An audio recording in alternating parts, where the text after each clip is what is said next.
నేను రామోహన్ గురించి ఆలోచించాను. మంచి వ్యక్తి, ఎన్ఆర్ఐ, బాగుంటుందని ఆలోచించి పెడితే ఫస్ట్ టైం చరిత్రలో గుడివాడలో ఎప్పుడూ రానంత మెజారిటీ తెప్పించిన ఘనత మీదే. దాంతో ఆయనలో రెట్టింపు ఉత్సాహం వచ్చింది. ఏ పని చేసినా ఆనందపడుతున్నాడు. నేను మనస్ఫూర్తిగా సహకరిస్తాను ఆయనకి. ఇక్కడ కూడా చాలా పనులు మీరు చూస్తే నేను అనౌన్స్ చేసిన కార్యక్రమాల్లో దగ్గర ఇక్కడ 95 కోట్ల రూపాయలు ఖర్చు పెడుతున్నాం. వాటర్ సప్లైకి 10,90,00,000, డిస్ట్రిబ్యూషన్ నెట్వర్క్ కి 75,60,60,75,60,00,000, స్మాల్ ట్యాంక్స్ కానీ రెస్టరేషన్ అన్నిటికీ 5,61,00,000, 2 చెరువుల్ని బాగు చేయడానికి 4,20,00,000, మళ్ళీ భవిష్యత్తులో యుఐడిఎఫ్ కింద 3, 4 కింద డ్రైన్స్ కోసం, వాటర్ సప్లై కోసం ఇంకొక 67 కోట్లు. అంటే రెండు కలిపితే 162 కోట్ల రూపాయలు ఒక్క గుడివాడలో రాబోయే రోజుల్లో ఖర్చు పెడతాం. ఇంకొక పక్కన అర్బన్ ఛాలెంజింగ్ ఫండ్కి వెళ్ళారు. అందులో వచ్చే డబ్బులు అదనంగా వస్తాయి. దాతల ముందుకు రావాలి. ఇప్పుడే ఒక మిత్రుడు ఇంత మునుపు 3 కోట్లు ఇచ్చాడు, మళ్ళీ 3 కోట్లు ఇచ్చారు. అంటే ఒక వ్యక్తి 6,000 కోట్ల రూపాయలు ఇచ్చి ఈ యొక్క బస్ స్టాండ్కి వెన్నీ చేస్తే మీలో కూడా అలాంటి స్ఫూర్తి రావాలి. నేను ఒకటే మిమ్మల్ని కోరుతున్నా, కష్టపడదాం, సమిష్టిగా ముందుకు పోదాం. అదే సమయంలో అందరి భాగస్వామ్యంతోనే ఇది సాధ్యం. నాకు చాలా సంతోషం రాము గారు చెప్పినప్పుడు.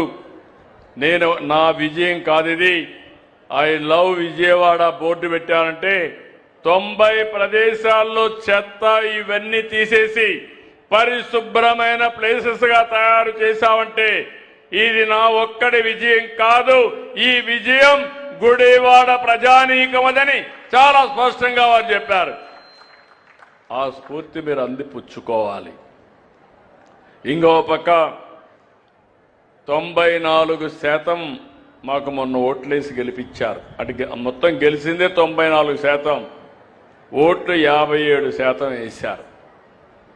చరిత్రలో చాలా ఎన్నికలు చూశాం, కానీ మన నాయకుడు ఎన్టీ రామారావు గారు ఒక హిస్టారికల్ ఎన్నికల్లో కూడా ఇంత పెద్ద మెజారిటీ రాలా, కానీ మొన్న వచ్చాయి. దానికి కారణం మీరు చూస్తే అప్పటి వరకు రాష్ట్రంలో విధ్వంసం జరిగింది. ఎవరు ఈ మారి కూర్చునే పరిస్థితి లేదు, మాట్లాడుకునే పరిస్థితి లేదు, చర్చించుకునే పరిస్థితి లేదు, కడాన మంచి జరిగితే ఆనందపడే పరిస్థితిలో కూడా లేవు. అందుకే అందరూ కూడా ఫ్రస్ట్రేషన్లో ఓటేశారు. ఈ రోజు నేను చూస్తున్నాను, ఒక పాజిటివ్ మూడ్ క్రియేట్ చేశాం.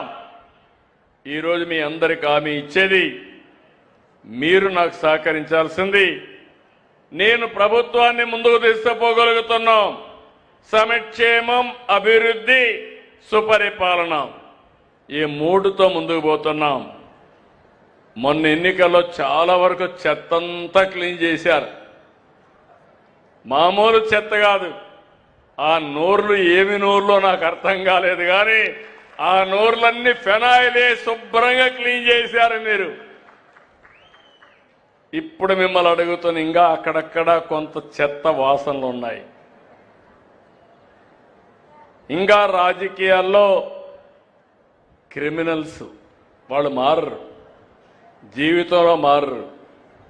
మనం మార్చాలన్నా మారే పరిస్థితి శాశ్వతంగా వీళ్ళని మార్చేయడం తప్ప లేకపోతే వీళ్ళు మారే పరిస్థితి లేదు. కుట్రలు, కుతంత్రాలు, ఇంకో పక్క సోషల్ మీడియాలో ఆడబిడ్డల పైన పోస్టింగ్స్ పెట్టి మొన్న సాక్షాత్తు డిప్యూటీ సీఎం కుటుంబం పైన పెడితే అడిగితే ఇది మా స్వేచ్ఛ, మా ఇష్టం అనే పరిస్థితికి వచ్చారు. అలాంటి వారికి రాజకీయ పార్టీలు డబ్బులు ఇచ్చే పరిస్థితికి వస్తున్నాయి. నేను ఎప్పుడు కూడా పౌరుషంగా మాట్లాడను, కానీ ఒక్క విషయం మీరు గుర్తుపెట్టుకోవాలి, ప్రజల్ని కాపాడాలనేటప్పుడు నా ప్రాణాలు కూడా లెక్క పెట్టుకోకుండా పనిచేసిన వ్యక్తిని నేను. నాకెవ్వరితో గొడవలు లేవు, తగాదాలు లేవు. కానీ ప్రజల యొక్క జీవితాలకు ఆటంకాలు కల్పించి మీ జీవితాలతో ఆడుకోవాలంటే స్టబన్గా ఉండడం తప్ప వేరే మార్గం లేదు. ఒకప్పుడు తీవ్రవాదులు మీరు చేసే తప్పని చెప్పాను, నా మీదనే దాడి చేశారు. 23 క్లేమోర్ మైన్స్ ని బ్లాస్ట్ చేశారు. సాక్షాత్తు వెంకటేశ్వర స్వామి దిగి వచ్చి నాకు ప్రాణభిక్ష పెట్టాడు తప్ప లేకపోతే నేను బతికేవాడిని కాదు. ఇంకో పక్క మత విద్వేషాలు రెచ్చగొట్టే వాళ్ళపైన రాజీ లేని పోరాటం చేశాను. చిన్న పెద్ద రౌడీలుంటే, వీధి రౌడీలుంటే వాళ్ళ గుండెల్లో రైళ్లు పరిగెత్తిచ్చా. వేరే రాష్ట్రాలకు పారిపోయారు, ముఠాలు అణిచివేశాం. కానీ ఇప్పుడు వచ్చింది నాకు పెద్ద సమస్య. ఈ గొడ్డలి పార్టీ మామూలుగా అది. ఈ పార్టీని చూస్తే నిన్న ఒక ఉదాహరణ, ఇలాంటి ప్రతిరోజు జరుగుతూనే ఉన్నాయి. ఒక అతను మాజీ మంత్రి, శ్రీకాకుళం, ఒక యాక్సిడెంట్ కొడుకు చేశాడు. ఏం చేయాలి? కొడుకు యాక్సిడెంట్ చేశాడు, ఒక ఆయన చనిపోయాడు. చాలా పేద కుటుంబం, గొర్రెల కాపరి, వెనుకబడిన వర్గాలు. చనిపోతే ఏం చేయాలి? ఆయన్ని ఆ కుటుంబాన్ని ఆదుకోవడం, హాస్పిటల్ తీసుకుపోవడం ఇవి చేయాలి. చెయ్యకుండా ఆయన తప్పించుకోవడానికి సీసీటీవీ కెమెరాలు అన్నీ ఉన్నాయి నా దగ్గర. ఇప్పుడు ఎవడైనా తప్పు చేస్తే ట్రాక్ చేయడం సెకండ్స్ లో పని తప్ప ఎవడూ తప్పించుకోలేడు. ఆ విషయాన్ని గుర్తుపెట్టుకోవాలి. మేనేజ్ చేసి వాళ్ళకి డబ్బులు ఇచ్చేసి వేరే వాళ్ళపైన కేసు పెట్టేశారు.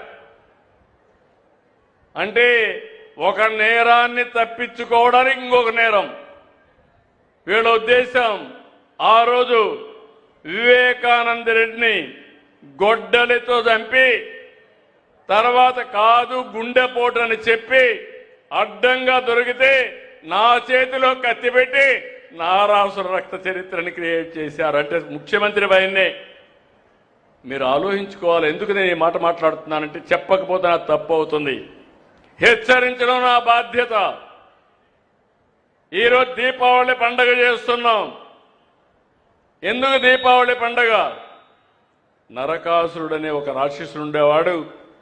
అతన్ని చంపిన తర్వాత దీపావళి పండగ చేసుకుని ఇలాంటి దుర్మార్గులు ఉండకూడదని ఒక మెసేజ్ కోసం చేసుకుంటున్నాం.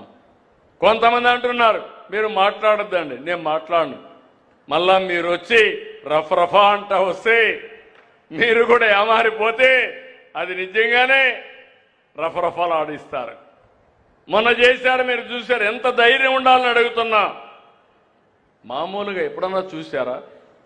పోస్టర్స్కి, కటౌట్లకి పొట్టేళ్లు తెగలేసి దాన్ని తీసిపోయి రక్తాన్ని చల్లే పరిస్థితికి వచ్చారంటే ఏంటిది? నా జీవితంలో 48 ఏళ్లుగా ఎప్పుడు చూడలేదు, చూడాలని కూడా ఆలోచించలేదని చెప్పి కూడా నేను మీకు తెలియజేస్తున్నా. అందుకే మిమ్మల్ని అందరినీ జాగ్రత్తగా ఉన్నా నేను. నిన్న గుంటూరులో ఒక విషయం జరిగింది. ఆ విషయం కూడా చెప్పాలి. ఇద్దరి మధ్యలో తగరాదు. ఆ ఇద్దరి మధ్యలో ఉండే తగరాదుని ఒక తెలుగుదేశం పార్టీ కార్యకర్త ఉపయోగించుకొని వేరే వాళ్ళని, ఈ ట్రాన్స్జెండర్ ఉంటారు వాళ్ళు పంపించి ఒక మహిళ బట్టలిప్పే పరిస్థితికి వచ్చారు. అది విన్నాను. ఇది నేరం. ఎవరు చేసినా తప్పే.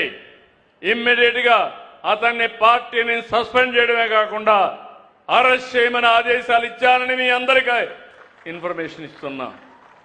అక్కడుండే ఆఫీసర్లు కూడా ఉదాసీనంగా ప్రవర్తించారు. వాళ్ళు కూడా ట్రాన్స్ఫర్ చేయమన్నా. చట్టాన్ని ఏ వ్యక్తి కూడా తన చేతల్లోకి తీసుకోవడానికి వీలు లేదు. అది నావాడైనా పరవాయుడినా ఎవరైనా ఒకటే. ఈ విషయాన్ని గుర్తుపెట్టుకోవాల్సిన అవసరం ఉంది. నేను ఇవి చేస్తే మీరు చేసిన తప్పు తప్పంటే నా మీద విరుచుకుపడతారా? అది జరగనీయం. Law and order కాపాడతాం. మా ఆడబిడ్డల మానానికి శీలానికి రక్షణగా ఉంటా. ఇప్పుడే హామీ ఇస్తున్నా, ఎవడైనా ఇలాంటి తప్పుడు పనులు చేసి ఎవడిని వదిలిపెట్టనని మరొకసారి మీ అందరికీ విజ్ఞప్తి చేస్తున్నా. ఇక్కడికి వచ్చినప్పుడు సుపరిపాలన, ఈ విషయం కూడా ఒక 5 నిమిషాలు నేను క్లోజ్ చేస్తాను. నేను ఎక్కడికి పోయినా కూడా దీన్ని కూడా తీసుకున్నాను. నేను దగ్గర మీకు అనేక రకాలైన సదుపాయాలు ఇస్తున్నాం. ఒకటి, మీరు చూస్తే డబ్బుల రూపేణా మీ బ్యాంకుల్లో అకౌంట్లో వేస్తున్నాం. పేదల సేవలో నేరుగా డబ్బులు అందిస్తున్నాం. అదే మరి కైండ్ కింద అన్నా క్యాంటీన్ కానీ వెల్ఫేర్ హాస్టల్స్లో కానీ అవన్నీ కూడా ఇస్తున్నాం. కొన్ని సేవల కింద సర్టిఫికెట్స్ కానీ ఆర్టీసీ బస్సుల్లో కానీ సేవలు అందిస్తున్నాం.